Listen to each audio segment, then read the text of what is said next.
pagdating sa isang paglalakbay sa puso ng Batangas, ang lungsod ng Lipa City. Sa dokumentaryong ito ay ating tutuklasin ang mga nakatagong yaman sa kasaysayan hanggang sa modernong pagbabago nito.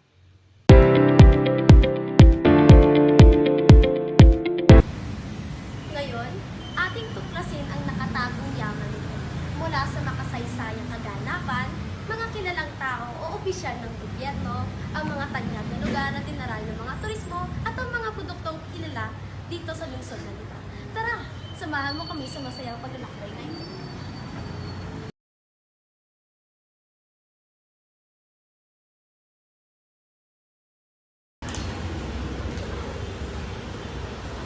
Ang Lipa City ay mayaman sa kasaysayan na nagsimula pa noong panahon ng mga Hapito.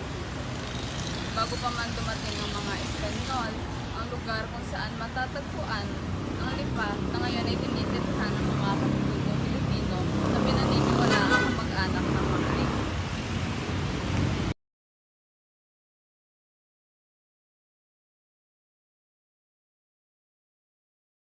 Magandang araw! Ngayon, ating tatalakay ng ilang mga kilalang tao na may koneksyon dito sa Lipa. Sila ay mga prominenteng personalidad sa kasaysayan at politika ng Pilipinas na nagbigay ng mahalagang kontribusyon sa pag-unlad ng komunidad. Alamin natin ang kanilang kwento at kung paano nila naapektuhan ang Lipa. Una ay si Teodoro M. Calao, isang politiko at historiador na tumulong sa pagtaguyod ng kalayaan ng Pilipinas.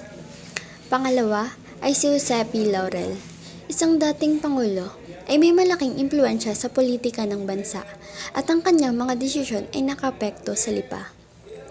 At ang pangatlo ay si Claro M. Recto, na pinangaralan sa Lipa sa pamamagitan ng kanyang monumento at mga reforma sa batas.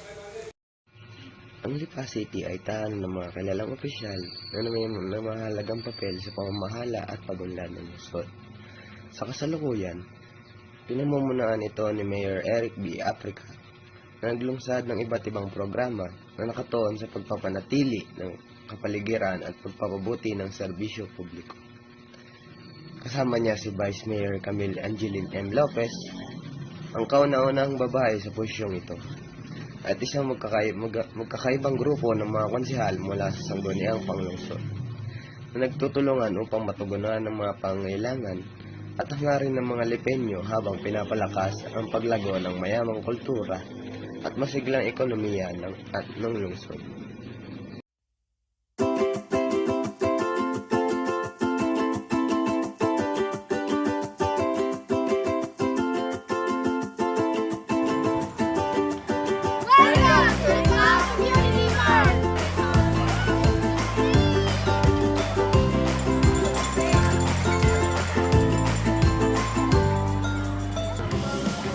Isa sa mga talento ng mga Lipenyo ay ang wall art galing.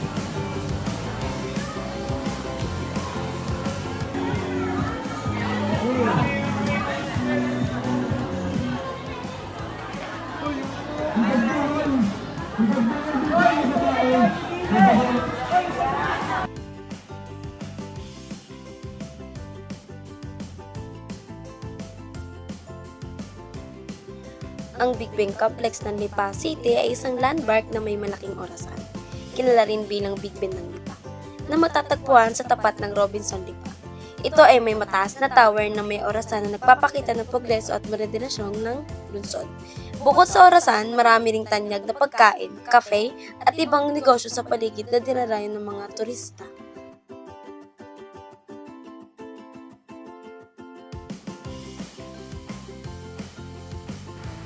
Ang Carmel Church ay isang tahimik at banal na lugar ng pagsamba.